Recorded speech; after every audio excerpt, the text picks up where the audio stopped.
Assalamualaikum warahmatullahi wabarakatuh. Perkenalkan, nama saya Yogi Saputra Ceniago dari kelas 12 IPA 4. Saya Umi Nurmandini dari kelas 12 IPA 4. Saya Nurul Mainah dari kelas 12 MIPA 4. Saya Selvian Anggri Putri dari kelas 12 IPA 4.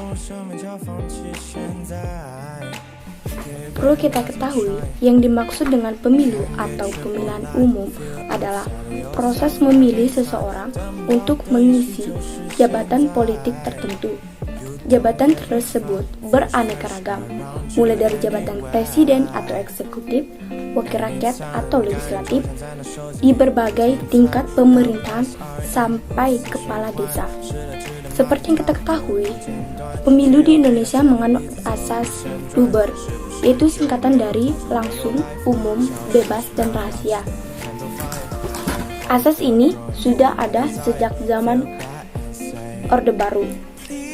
Kemudian, di era reformasi, berkembang pula asas jurdil yang merupakan singkatan dari jujur dan adil.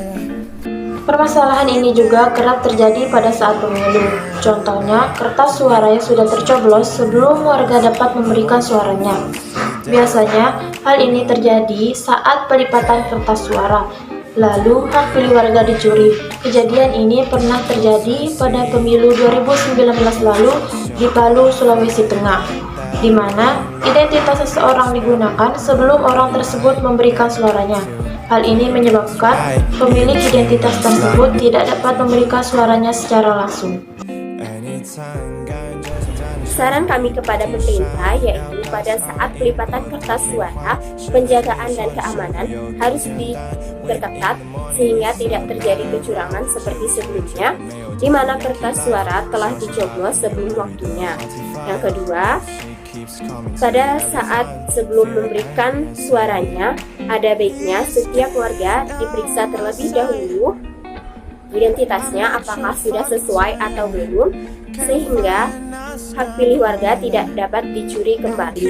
Yang ketiga, tempat pemungutan suara juga harus dijaga dan dipastikan keamanannya sehingga tidak ada kejahatan ataupun kecurangan-kecurangan dari pihak-pihak tertentu. Perlu kita perhatikan.